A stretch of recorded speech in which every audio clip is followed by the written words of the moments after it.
मी ज्यावेळेस हॉटेलमध्ये इडली सांबार खाते ना, तर त्यावेळेस माझ्या मनात प्रश्न पडतो की हे रेस्टॉरंटमधले सांबार घट्टसर, लालबुंद, अगदी एकजीव झालेले कसे बनवतात.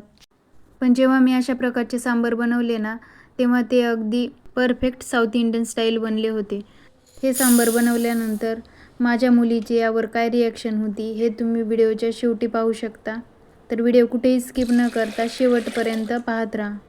तर सांबार बनवण्यासाठी सगळ्यात अगोदर मी 1 वाटी तुरीची डाळ घेऊन तिला 2 पाण्याने स्वच्छ धुतले आहे. नंतर त्यामध्ये हळद आणि थोडेसे तेल टाकले आहे. त्यानंतर त्यामध्ये मी 1 वाटी काशीफळाच्या फोडी आणि 1 बारीक चिरलेला टोमॅटो टाकलेला आहे. आणि कुकरच्या 3 ते 4 शिट्ट्या करून घेतल्या आहेत. इथे आपल्याला डाळ अगदी मऊसूत शिजवून घ्यायची आहे, अर्धवट शिजवायची नाही आहे.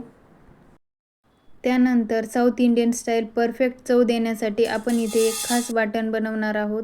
त्यासाठी मी एका कढईमध्ये 1 मोठा चमचा धने घेतलेले आहेत. त्यानंतर खोबऱ्याचे बारीक काप करून टाकलेले आहेत. त्यामध्येच आपण 1 चमचा उडीद डाळ टाकून त्यामध्ये थोडेसे तेल टाकून व्यवस्थित भाजून घेऊया.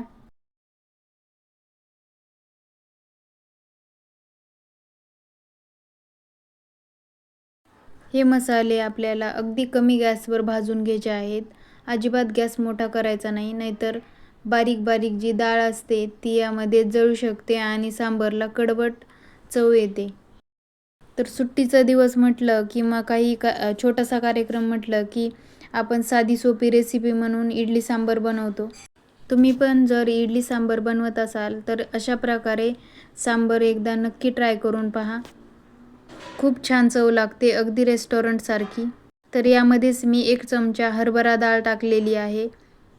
त्यानंतर 2-3 बेडगी मिरची टाकलेले आहेत मी.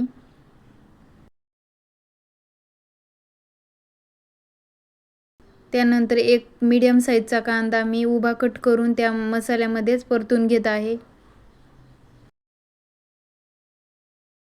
अगदी थोडासा कलर चेंज होईपर्यंत हा कांदा आपल्याला व्यवस्थित परतून घ्यायचा आहे. त्यानंतर मी यामध्ये अद्रकचे काही तुकडे टाकलेले आहेत आणि लसणाच्या 7-8 पाकळ्या टाकलेल्या आहेत. त्यानंतर कढीपत्ता टाकत आहे मी. कढीपत्त्यामुळे सांबारला खूप छान टेस्ट येते. सतत हलवत हे सर्व मसाले आपण एकसारखे भाजून घेऊया. आता हे सगळे मसाले आपण थोडा वेळ थंड करून घेऊया आणि नंतर मिक्सरमध्ये याची बारीक पेस्ट करून घेऊया.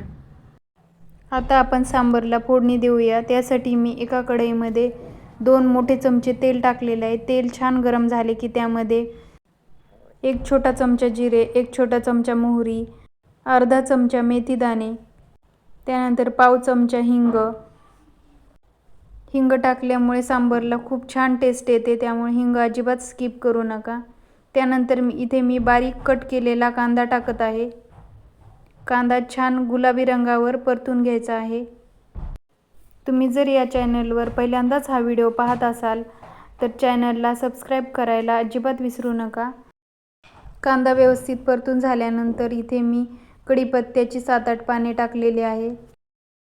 कढीपत्ता आपण वाटण करताना पण वापरला होता, पण मला कढीपत्त्याचा फ्लेवर खूप आवडतो, त्यामुळे मी फोडणीमध्ये अजून टाकलेला आहे.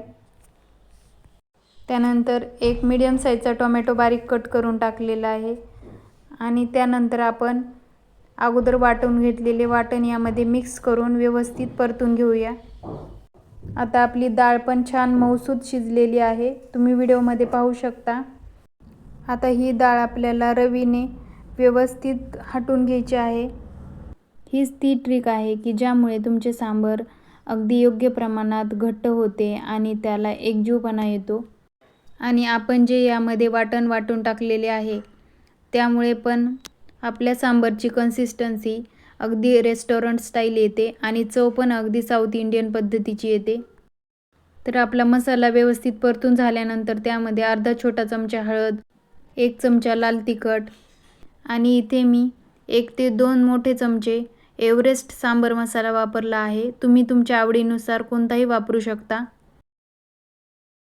त्यानंतर आपण यामध्ये डाळ टाकून घेऊया. डाळीमध्ये गरम पाणीच वापरायचे, थंड पाणी नाही वापरायचे, कारण की गरम पाणी टाकल्यामुळे सांबरला छान तर्री येते.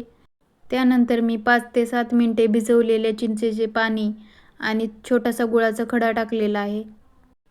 त्यानंतर सांबरला तडका देण्यासाठी इथे मी तडका पॅनमध्ये 1 चमचा तेल घेतलेले आहे. त्यामध्ये 2 लाल मिरच्या आणि अगदी चिमूटभर हिंग टाकून याला व्यवस्थित फोडणी देऊया. त्यानंतर इथे मी काश्मीरी लाल मिरची पावडर टाकत आहे. यामुळे आपले सांबर अगदी तर्रीदार लालबुंद होते. आणि सांबर उकळल्यानंतरच आपल्याला हा तडका तयार करून या सांबरमध्ये टाकायचा आहे. त्यानंतर इथे मी बारीक चिरलेली कोथिंबीर टाकलेली आहे. तयार आहे आपले साऊथ इंडियन पद्धतीचे सांबर. आता इथे मी इडल्या बनवून घेत आहे सांबरसोबत खाण्यासाठी. तर तुम्ही व्हिडिओमध्ये पाहू शकता की पीठ छान आपले फर्मेंट झालेले आहे.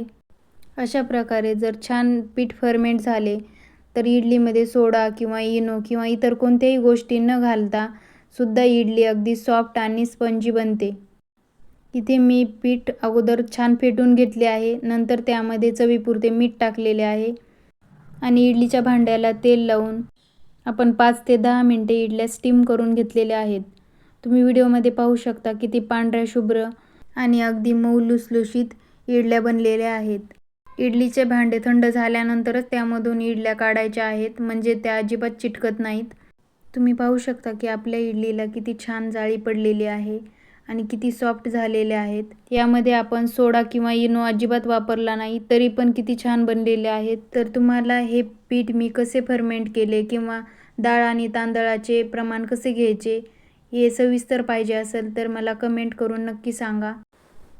तर बनले ना अगदी रेस्टॉरंट स्टाईल घट्टसर तर्रीदार सांबर.